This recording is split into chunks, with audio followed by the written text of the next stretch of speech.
$3,000 for accommodations at a luxury hotel, $1,000 for meals at upscale restaurants, $500 at a renowned spa. What on earth is this? I happened to glance at the credit card statement, something my husband usually handles. A series of charges caught my eye, each more shocking than the last. Even more unsettling, all these extravagant reservations were made for the same dates. Those were the days when my husband, who serves on the PTA at our daughter's middle school, was supposed to attend a board retreat. Even though I'm not well versed in these things, I know exactly what this means. To support me in my demanding job, my husband chose to be a stay-at-home dad. Thanks to his dedication to our family, I've been able to focus on my career without worry. I've always been grateful to him, thinking he was too good to be true, but now I fear his intentions might not have been so pure. Carefully, I slip something into his wallet. Then, I make a call to someone. In a week, he'll likely leave with high spirits. I hope this will be an unforgettable memory for him. My name is Maggie, and I'm a nurse at a university hospital. My days are so busy that I sometimes lose track of time, blending days and nights together. The reason I can keep up with this hectic schedule is my beloved husband, Glenn. I love my job and take pride in it, but the thought of choosing between my marriage and my career has brought me to tears more than once. Glenn respected my determination and chose to become a full-time stay-at-home dad to support our family. He's always encouraged me to give my all at work, never minding the curious glances from other mothers. He even served on the PTA board at our daughter Sasha's middle school. As the breadwinner, I've worked hard to provide for my family. Then, one day, I received a call from the credit card company. I had recently changed the debit account for convenience, but the funds hadn't been deposited in time, leading to an overdraft. Darn it, I muttered as I hurried to check the credit card statement so I could make the transfer. I hadn't looked at the statement in years, trusting Glenn to handle it. I realized just how careless I'd been. My heart nearly stopped when I saw the charges on my phone screen. The total amount was outrageous, and I couldn't recall making any of those purchases. Panicking, I decided to review the details. There I found a long list of transactions I had no memory of: designer boutiques, famous perfumes, a luxury watch brand. I liked those brands, but I hadn't bought anything from them recently. For a moment, I wondered if Glenn, who had a family card, was planning to surprise me, but I hadn't received anything. What's more, all these purchases were made on Wednesdays, the day I work the night shift, and Glenn has his board meeting. What's going on? I resolved to confront him as soon as I got home. I hurried home, anxiety tightening my chest. Just as I was about to reach my front door, a voice called out to me. "Hi, Maggie. Long time no see. Heading home from work?" It was Tara, one of the few PTA moms I knew from school. She was always friendly, and I had run into her just before I could slip inside. "Hey, long time. Thanks for always helping Glenn out with PTA stuff," I said, trying to sound casual. "I hope he's not giving you too much trouble." I didn't know what else to say, so I stuck to the familiar, safe topics. Tara smiled and gave me a playful nudge on the shoulder, teasing me for acting a little distant. As she shifted closer, a familiar fragrance filled the air, a perfume I knew all too well. It was the signature scent of Puffy Marie, the very same brand listed on my credit card statement. I'd wanted that perfume for ages, had tested it multiple times at the store, but never ended up buying it. The scent lingered in the air, unmistakable, tugging at memories. "Smells amazing," I said, trying to keep my voice steady. "That's the one I've been eyeing forever. Did you buy it?" I didn't even know why I asked her that. Maybe it was jealousy, maybe it was something deeper. Either way, I felt a twinge of embarrassment for my own foolishness. But then my mind started to race. Those credit card charges were always made on Wednesdays, days when the PTA meetings took place. And now a PTA member was wearing the exact same perfume. As soon as suspicion took root, it began to grow, faster than I could control. Oblivious to my inner turmoil, Tara smiled brightly and said, "Actually, I got it as a gift. It was our anniversary the other day."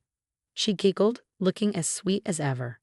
"Oh, that's so lovely. You two are still so in love," I replied, forcing a smile while trying to push away the dark thoughts creeping into my mind. After exchanging a few more pleasantries, we said our goodbyes. It wasn't surprising that she had the perfume. It was a popular item, after all. Tara always seemed cheerful, even after having kids. And she still spoke about her anniversary with such joy. But one thing caught my attention as I replayed the conversation in my head. She didn't say husband. I stopped abruptly and turned back to where I had last seen her. Of course, she was gone, but the urge to chase after her was overwhelming. Could Glenn and she have something going on? The tiny doubt that had crept into my mind now grew into something I could no longer ignore. The following Wednesday, my family saw me off to work as usual, but I had a different plan. I asked my colleagues to let me leave early. I didn't tell Glenn, of course. Telling him would have defeated the purpose. I waited for him a short distance from our home, watching and waiting. Soon my mother-in-law arrived to babysit, and Glenn left for his meeting, just as he did every week. So far, everything was routine. I followed him to the school, where the board members gathered in a classroom for their meeting. After about half an hour, the meeting ended, and the members began to leave. Most headed straight home, but Glenn lingered, and then he emerged, arm in arm with Tara. They stared into each other's eyes, their fingers intertwined as they walked toward a nearby hotel. They had no idea I was only a few meters behind them, my face twisted with rage and sorrow. I had trusted him. I had loved him. Had he encouraged me to work long hours just to suit his own convenience? I stood there, feeling utterly betrayed and filled with despair. As if to confirm the painful reality, my phone buzzed with a notification, the latest credit card charge, showing the hotel bill he had just incurred. After what felt like an eternity, they finally left the hotel, looking carefree and content. I calmly snapped pictures of them. There were no more tears. Not even a trace of affection remained in my heart. After that day, I avoided Glenn as much as possible, using my work as an excuse. Part of me wanted to divorce him immediately, but that would mean taking Sasha away from her father. I needed time to think, to decide what was best for all of us. Mom? Sasha's sudden voice snapped me back to reality. Since that day, I had been crying alone in the living room in the middle of the night. I thought I was being discreet, but it seemed she had noticed something was wrong. Whether she couldn't sleep or had just woken up, she came out of bed late one night and gently hugged me. I don't want you to be sad. Your enemies are my enemies. I won't forgive anyone who makes you sad. Her words broke the dam that had been holding back all my emotions. I wept like a child, tears of gratitude for her, apologies, and everything else pouring out. If I divorce your dad, things won't be the same as before, I confessed, my voice trembling. We'd have to move, and we wouldn't be able to see him every day. You might even have to change schools and leave your friends behind. I let all my worries spill out, one after another. But she interrupted me, her voice steady and sure. I still want to be with you, Mom. I want to be a nurse like you. I'll be fine, so please, do what you need to do. She held my hands tightly. Thank you, sweetheart, I whispered, feeling a new strength well up inside me. Encouraged by her words, I decided to act on my plan. I had gotten into the habit of checking my credit card statements regularly and soon discovered that Glenn was planning a week-long trip, supposedly for a PTA board retreat. In the past, I would have signed off without a second thought, but common sense told me it was unthinkable for parents with children to be away from home for a week at the same time. Even if it were to happen, the destination and type of hotel Glenn had booked were far from the norm. He had underestimated me, assuming I wouldn't find out, but his attempts to hide the evidence were becoming increasingly difficult. I had gathered more than just the list of credit card transactions. I had detailed records of the courses at a chic restaurant, the confirmation of the hotel booking, and even a request for a surprise cake. I had been so grateful to him for quitting his job and becoming a stay-at-home dad. I felt it was my duty to work hard to provide for our family in return. But I definitely wasn't working so he could betray us and fool around like this. He was not going to get away with this. On my next day off, I calmly set my plan for revenge into motion. First, I called the hotel and every restaurant he had booked. Even though the reservations were made in his name, I knew all the details, and when I mentioned I was his wife, they didn't suspect a thing. Later that night, I took his wallet, which he had left in the living room, and pulled out his credit card. Before we got married, he only carried cash and had never made his own card, aside from the family one we shared. If his only card went missing, he wouldn't immediately think something was wrong, so I replaced it with an expired card I found. It had been renewed about 6 months ago, but I'd been too lazy to dispose of it. I almost laughed at how my own laziness had worked in my favor. The expired card looked identical to the new one, but of course it wouldn't work. If he tried to use it, he quickly realized something was off. But that would only happen once he was far from home. I'm leaving now. Got a lot of discussions to make the school better. Sasha, take good care of your mom. Okay. Glenn left the house smiling, completely unaware of what was coming. Sasha and I saw him off with matching smiles, though mine held a secret. I could have confronted him right then, but strangely, I felt a deep sense of peace, knowing this was the last time I'd see him. Well, let's get started, I said calmly. Yes, Sasha replied. The moment Glenn was out of sight, our smiles vanished, and we rushed to pack our belongings. The movers arrived shortly after, and thanks to their efficiency, we settled into our new home in no time. Excuse me, where should we place these? One of the movers asked, pointing to a stack of boxes. Oh, don't worry about those. Just leave them there, I said. The boxes, filled with Glenn's belongings, were all that remained of him in our lives. I handed them over to another mover who came to pick them up. There was nothing left in the house after that. In the living room, once filled with memories, I left a pile of credit card statements and the photos I had taken of him and Tara. Beside them, I placed my wedding ring, now meaningless, and the dreaded divorce papers. My phone buzzed with missed calls, every single one from Glenn. He must have noticed something was wrong during his trip. Too bad for him. I sent him a text, calmly explaining that I had been unable to respond due to several emergency operations. I glanced at my vibrating phone in the taxi and quickly shoved it to the bottom of my bag. By the time his frantic calls had stopped, my call history was filled with his desperate attempts, almost 100 of them. Sasha and I couldn't help but giggle at the sight. Oh right, I should probably make one last call, I said, smirking.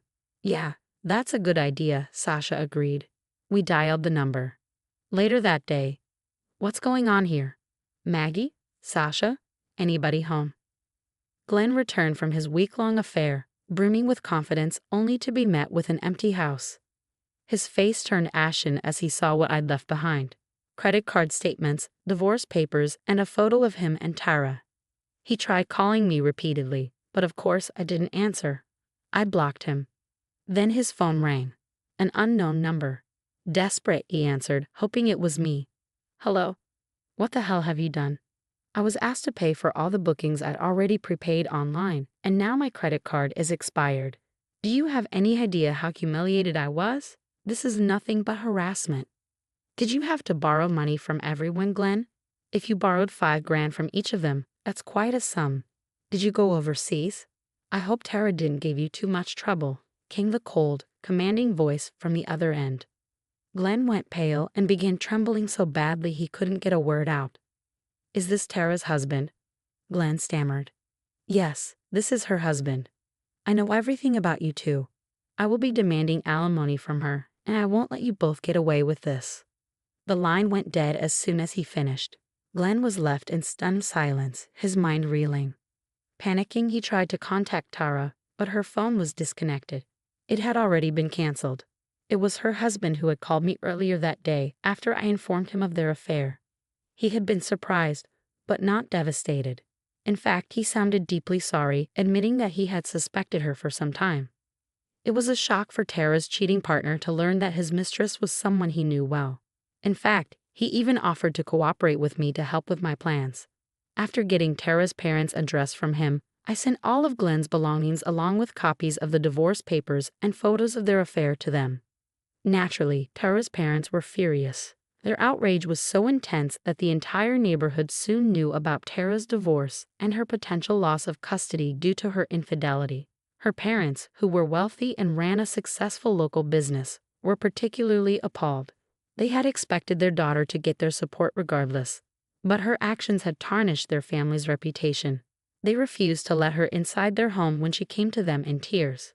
With nowhere else to turn, Tara ended up living alone in a small apartment, working grueling hours at a notoriously low-paying job to manage alimony payments. Meanwhile, Sasha and I moved in temporarily with my parents until the divorce was finalized. Glenn returned to his old life, though I've stayed in touch with his parents, who still cared deeply for Sasha. According to his father, Glenn now spends every waking moment on the farm, struggling to keep up with alimony and child support payments. His father sounded deeply disappointed in him.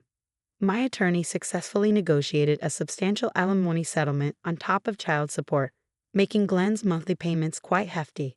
He'll likely have to work hard for years to come just to get by, with little left for himself. It seems like a relentless struggle. Once the divorce was finalized, Sasha and I moved into a new home. She transferred to a different school where her new teachers and classmates welcomed her warmly, and she's been thriving in her new environment. With Glenn now a part of the past, I handle the housework myself. Balancing work and home is more challenging than I had anticipated, but I find it preferable to living with deceit and betrayal. I feel rejuvenated and free from the negativity that once clouded my life. I'm more determined than ever to find happiness and put my full effort into everything I do.